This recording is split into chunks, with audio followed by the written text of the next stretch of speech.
rahasia hati dan yang mengabulkan setiap doa yang dipanjatkan dengan penuh harap. Salawat serta salam semoga selalu tercurah kepada Nabi Muhammad SAW, suri tauladan bagi umat manusia. Jamaah dirahmati Allah, tema kultum pada hari ini adalah kedahsyatan doa dalam kehidupan sehari-hari. Sebelum saya memulai, saya ingin pantun dulu nih. Boleh. Pergi ke pasar membeli lada. Pulang juga kelapa. Kepada Tuhan mari berdoa, semoga hidup selalu bahagia. Baiklah, saya akan kultum dengan tema kedahsyatan doa dalam kehidupan sehari-hari. Yang pertama, doa adalah jembatan antara hamba dan Rabb-Nya. Doa bukanlah kegiatan biasa. Ini adalah ibadah tertinggi, bentuk kerendahan hati paling murni yang dimiliki manusia. Ketika seorang hamba mengadahkan tangan, itulah saat ia menghubungi dirinya dengan kekuatan tanpa batas. Rasulullah SAW bersabda, doa adalah inti ibadah. Hadis riwayat Tirmizi. Ketika manusia berdoa, ia sedang mengakui kekuasaan Allah dan kelemahan dirinya. Inilah yang menjadikan doa memiliki nilai luar biasa di sisi Allah Subhanahu wa taala. Yang kedua, Allah memerintahkan kita untuk selalu berdoa. Allah tidak hanya membolehkan kita berdoa, tetapi memerintahkan kita untuk melakukannya. Berdoalah kepadaku, niscaya aku kabulkan. Quran Surah Al-Ghafir 60. Ayat ini adalah janji langsung dari Allah. Namun pengabulan doa memiliki banyak bentuk. Yang pertama, dikabulkan langsung. Apa yang kita minta diberikan dalam waktu dekat. Yang kedua, ada diganti dengan yang lebih baik. Kita tidak mendapat apa yang kita minta, tetapi mendapat sesuatu yang jauh lebih baik, meski kita tak selalu sadari saat itu. Yang ketiga, disimpan sebagai pahala. Di akhirat, manusia akan mendapat pahala doa-doa yang tidak dikabulkan di dunia. Dengan pola ini, tidak ada doa kita selama ini yang sia-sia. Nah, yang ketiga, doa adalah kekuatan saat manusia merasa lemah. Setiap orang pasti menghadapi masa sulit, seperti tekanan ekonomi, masalah keluarga, kegagalan dalam pendidikan atau pekerjaan, penyakit, dan yang terakhir, merasa terpuruk tanpa sebab. Pada saat seperti inilah, doa menjadi pelipur lara dan penguat jiwa.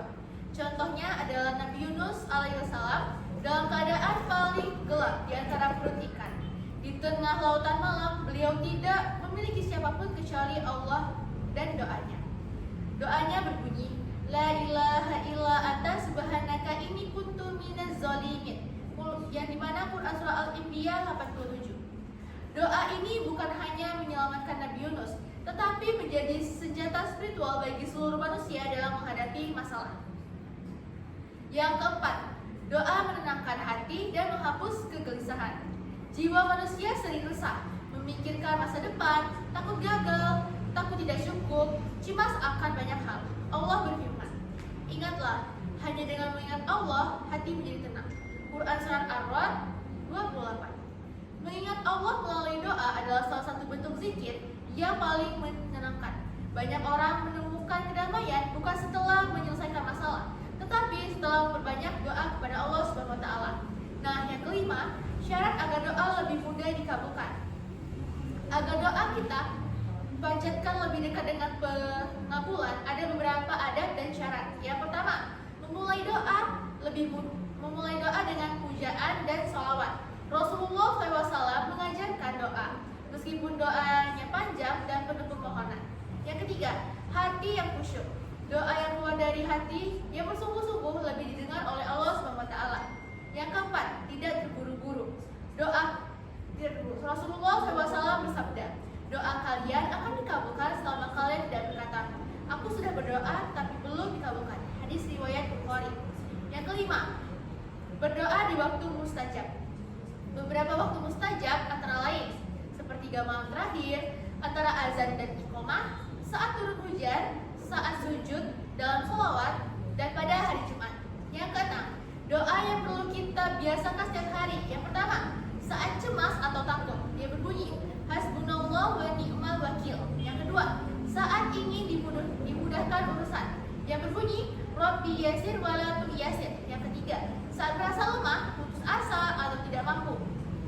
yang berbunyi Allahumma aini walatu alayya.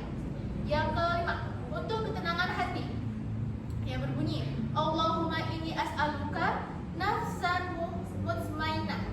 Nah, doa-doa ini singkat, tetapi memiliki kekuatan besar untuk memperbaiki keadaan hati dan hidup kita. Nah, yang ketujuh, doa dan usaha harus berdampingan. Doa tanpa usaha adalah kelemahan. Usaha tanpa doa adalah kesombongan. Keduanya harus saling berkaitan dan bersatu. Ketika seorang pelajar ingin mendapatkan juara atau nilai bagus, ia harus belajar dengan sungguh-sungguh dan berdoa. Pada saat orang ingin rezekinya lancar, ia harus bekerja keras dan berdoa. Ketika seseorang ingin hidup bahagia, ia harus memperbaiki sikap dan juga berdoa. Allah menyukai hamba yang berusaha dan bersandar hanya kepadanya. Nah, jamaah yang dirahmati Allah, doa adalah amalan sederhana tapi kekuatannya luar biasa. Doa dapat mengubah hidup, memperbaiki hati, menghapuskan kesedihan, dan mendekatkan kita kepada Allah Subhanahu wa Ta'ala. Marilah kita membiasakan diri berdoa setiap keadaan. Semoga Allah menjadi kita sebagai hamba yang selalu kembali kepadanya dalam segala urusan. Sebelum saya menutup ini, saya akan pantun dulu nih, yang terakhir. Boleh. Di Cilacap beli sejadah. Cakep. Buat dibawa ke kota Mekah. Cakep. Doa terucap sebagai ibadah, semoga kita mendapatkan berkah. Amin. Saya tutup ini, maaf apabila banyak salah kata dan saya akan memohon ampun kepada Allah SWT. Wassalamualaikum warahmatullahi wabarakatuh. Waalaikumsalam.